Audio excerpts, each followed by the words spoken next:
ఒక్కసారి కొమ్మూరి గోల్డ్ కి కాల్ చేయండి. తాకట్లో ఉన్న మీ బంగారాన్ని విడిపించి మార్కెట్ ప్రైస్ కి వాళ్ళు కొనుక్కుని మిగతా డబ్బులు మీకు ఇచ్చేస్తారు. హలో అండి, అందరికీ నమస్కారం.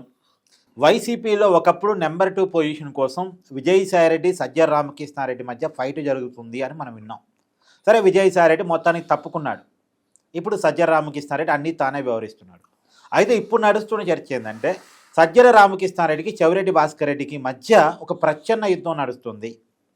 చెవిరెడ్డి భాస్కర్ రెడ్డి సర్వేల వల్లే వైసీపీ ఓడిపోయింది.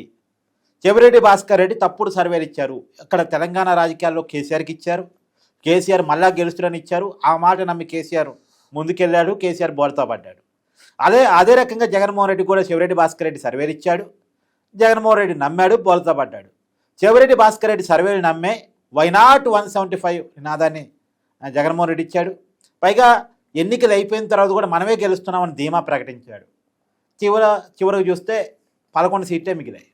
కాబట్టి అసలు చెవిరెడ్డి భాస్కర్ రెడ్డి నమ్మదగిన వ్యక్తి కాదు అని సజ్జల రామకృష్ణారెడ్డి పార్టీలో గోల పెడుతున్నాడని, దానికి చెవిరెడ్డి పావులు కదుపుతున్నాడని ఈ చర్చ అంతా నడుస్తుంది. దీని మీద మరింత వివరణ విశ్లేషణ తీసుకునే ప్రయత్నం చేద్దాం.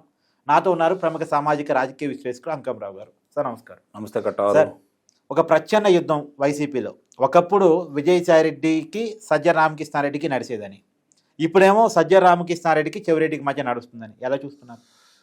ఇక్కడ మీరు చెప్పినట్టు విజయసాయిరెడ్డి సజ్జల రామకృష్ణారెడ్డి. విజయసాయిరెడ్డి అనే అతను జగన్మోహన్ రెడ్డికి ఆత్మ.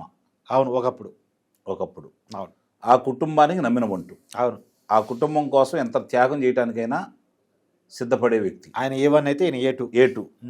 ఈ రోజు కూడా జగన్మోహన్ రెడ్డి ఏ కేసుల్లో ఉండకూడదని చెప్పని లిక్కర్ కేసులతో సహా కేసిరెడ్డి రాజశేఖర రెడ్డి మీదకి నెట్టేయడానికి ప్రయత్నం చేస్తున్నటువంటి, ఇప్పటికీ కూడా జగన్మోహన్ రెడ్డి అంటే అపారమైనటువంటి గౌరవం ఉన్నటువంటి వ్యక్తి విజయసాయిరెడ్డి. బయటికి పోయి కూడా పార్టీ పెట్టిన కాడి నుంచి 2012 నుంచి 2019 అధికారంలో వచ్చేంత వరకు 7 సంవత్సరాలు అతని మాటే చెల్లుబాటైంది.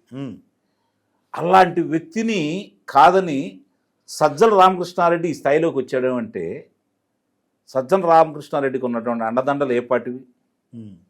అధికారంలో తీసుకొచ్చిన వ్యక్తిని కాదని ఇతనికి పెద్దపీట వేసి అతని ఇంటికి పంపించారు కదా విజయసాయిరెడ్డిని. అవును. ప్రాధాన్యత లేకుండా చేశారు కదా. అవును. మరి అలా చేయటానికి సహకరించి అతని స్థానంలో ఉన్నటువంటి సజ్జల రామకృష్ణారెడ్డి ఈరోజు చెవిరెడ్డి భాస్కర్ రెడ్డిని చూసి ఎందుకు భయపడతాడు?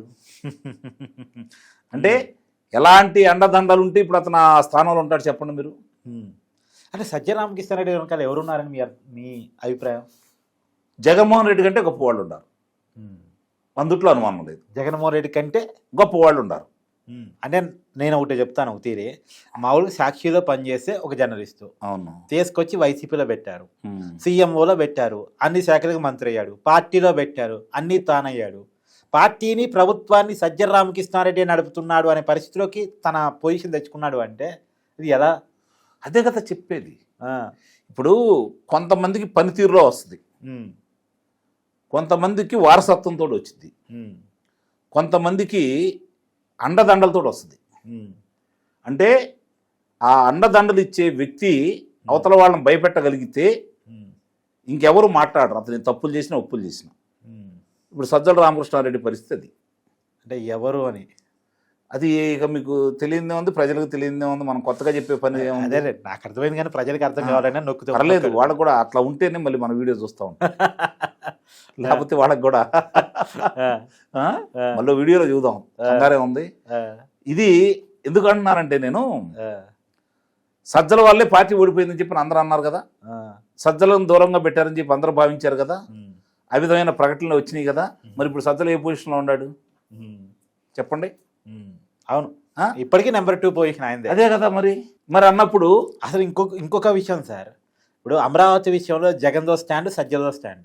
మరి ఆయన సజ్జలు ఏమనలేదుగా, కరెక్ట్, సజ్జలను పక్కన పెట్టలేదుగా. అవును. ఇప్పుడు నిన్న చూసుకున్నా కూడా నెయ్యి రసాయనాలతో కూడిన నెయ్యి దాని గురించి వస్తే కల్తీ తాగడం సహజం అన్నాడు కదా సజ్జల, ఒప్పుకున్నాడు కదా.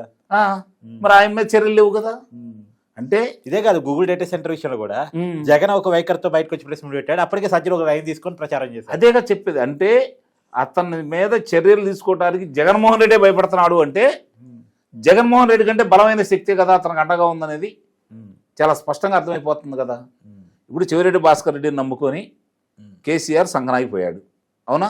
అతనే కదా సర్వే చేసింది, చెవిరెడ్డి భాస్కర్ రెడ్డి సర్వే వల్లే కదా ఇప్పుడు అందరూ అనుకుంటున్న మాట ఇక్కడ. మరి అలా సర్వేని అక్కడికి ఇచ్చిన తర్వాత ఈ వచ్చినటువంటి లిక్కరకు కావచ్చు వేరే డబ్బుల్ని ఏ అభ్యర్థికి ఎక్కడ చేర్చాలి అని చెప్పని బాధ్యత కూడా చెవిరెడ్డికి అప్పచెప్పాడు కదా. చెవిరెడ్డి నమ్మారు కదా. దాన్ని నమ్మటానికి ఏం చేసినా ఎవరు ఎలా చేసుకున్నా కూడా చెవిరెడ్డి వల్ల చెవిరెడ్డి ఇచ్చినటువంటి ఫీడ్బ్యాక్ వల్ల వాళ్ళకు ఉపయోగం జరగలేదు, నష్టం జరిగిందని అర్థమైపోయింది కదా.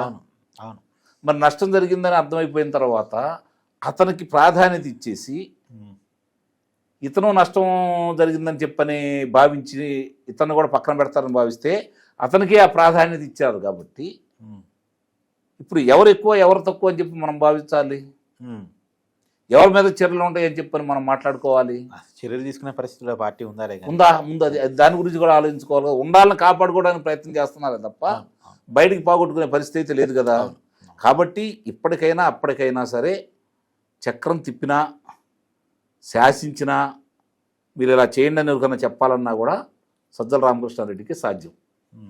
అతన్ని కాదని జగన్మోహన్ రెడ్డి పార్టీ నడపలేడు అనేది కూడా వాస్తవం. సజ్జన కాదని తీసుకోమని నిర్ణయం తీసుకోమని ఆయన ఒక నిర్ణయాన్ని ఈరోజు కూడా ఎవరు పర్యవేక్షణ చేస్తున్నారో వాళ్ళకి తెలుసు కదా.